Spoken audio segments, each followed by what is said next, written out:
I don't like Bo Bichette. Shocking. Yeah, does that shock you? No, I'm so surprised. I love Vladdy though. You probably hate Bo's dad, don't you? Dante? Yeah. Didn't care for him. There you go. Did not care for him. Did not care for him. Well, there's a rumor going around.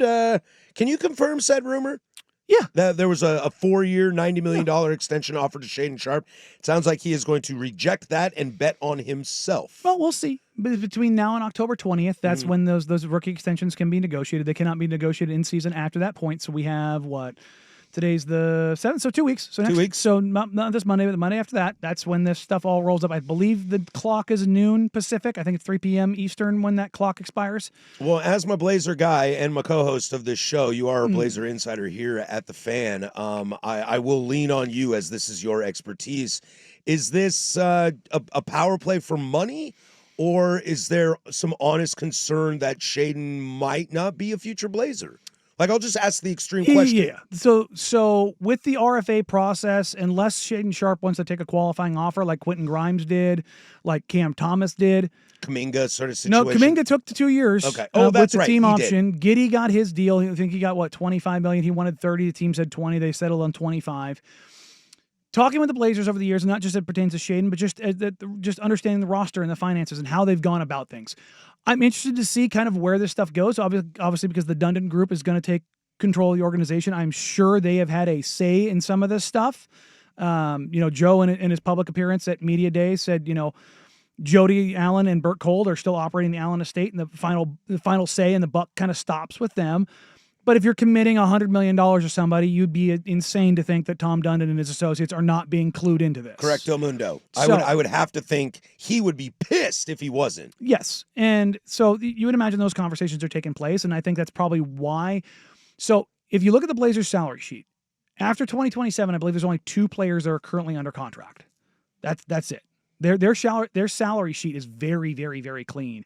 It is something they have worked over the last couple of years to get to this spot. Well, the trendiest buzzword in all of basketball right now is the second apron. Yes. So they are definitely teams and markets like the Blazers are trying to avoid that second market at all aspects unless you're a title contender. Unless it pushes you to win a title, and which they are not yet. And even then, you still try to bounce in and out of it because that period of when you start that clock, it's very, very, very prohibitive. It's going to be interesting to see like how a team like the Thunder, who have just paid Shea, Jalen, and Chet insane money. I think it's something like $350 million between those. They're all max deals. Yeah, so it's a crap ton of money.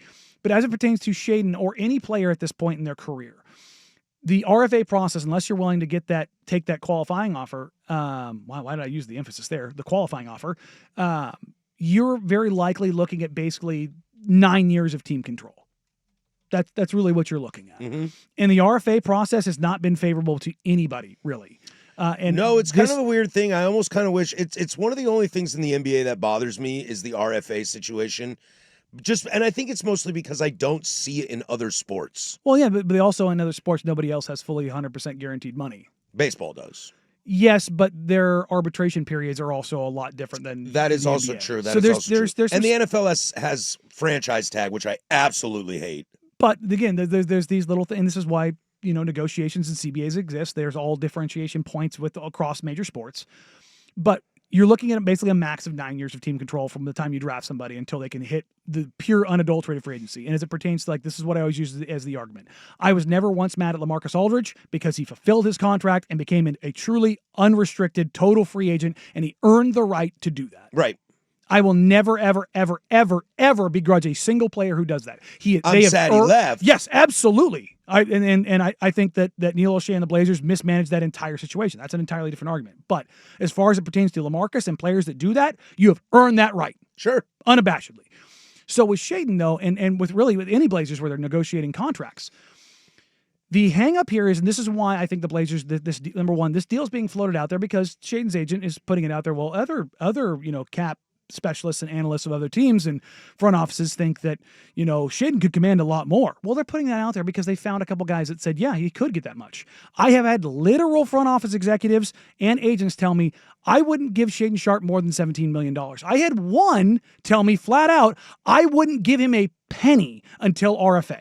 Are you saying that even if he were to sign a $90 million deal with the Blazers, that's a bad move? There are people that think that is a bad commitment. You're kind of out on Shaedon, aren't you? I'm not out on him. This is a prove it year for him. He has improved every year, but he has got to develop a 3-point shot. He has got to develop as a playmaker. Like, he's a good player, but if you're talking about investing over $100 million into him, he's got to show more. He's got to show he doesn't have to be the one. He has to be one of them one. But I pointed out this morning too that while you say he has improved each year, but his 3-point shooting has not. No, it has gone down. It's gone down every year. Year 2 was and tough the to injury. judge. That's the thing is Shaedon had the core injury and he lost basically the entire season. Yeah. But how much does just bad contracts across the board in the NBA, which is kind of the theme of the NBA, are bad contracts, and how punitive they are now. Yeah, and how much does that affect? Because $90 million for 4 years for a guy like Shaedon, who's only 21 years old, that you think is going to be great, that seems, I don't mind going more than that.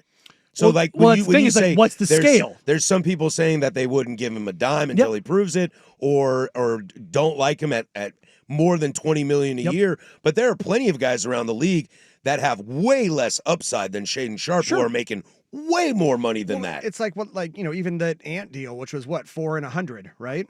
And of course, Ant's out of town now. But I don't.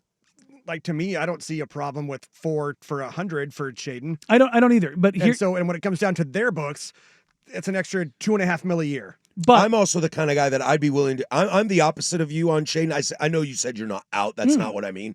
But I'm full in.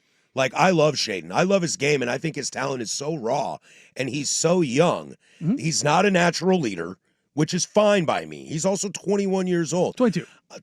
I'm willing to give Shaedon Sharpe the 110 he wants. I'll take you even further, Rust, on that 100.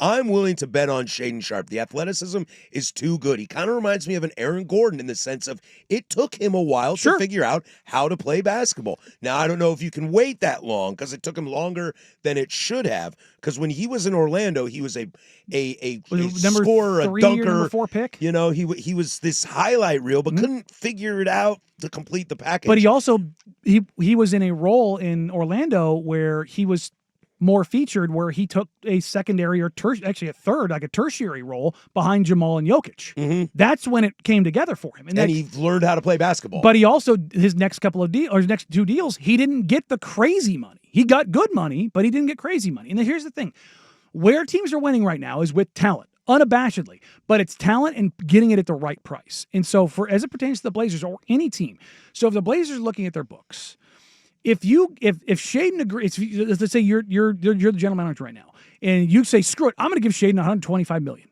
You're going to go 5 125 or 4 120, whatever it is. That money is now on the books. You can't go above the cap and use his bird rights. Like if you went and made another deal, that money's locked in. So for the Blazers, you're going to want to get even less than you think to do this early because you're locking in the money, which will limit the scope of transactions you can make after that because they've got Tumani they need to take care of. They potentially have Scoot they need to take care of next year and Shaedon. So if all of a sudden you agree to deals with those guys and because you believe in them and they deliver, great.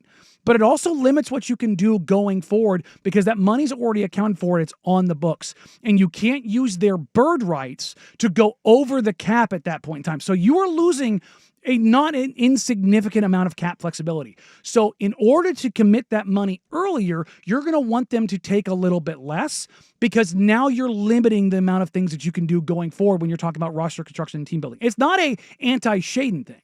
It's if you're going to pay Shaedon the money, it can't just be wholly on potential. He has to deliver more on it. Do you know what I'm saying? And that's where I find myself. If you got Shea at 490 or 495, I think that's a hell of a deal. I absolutely do. Here's the thing. If Shaedon goes through this year and he delivers, he can make more money.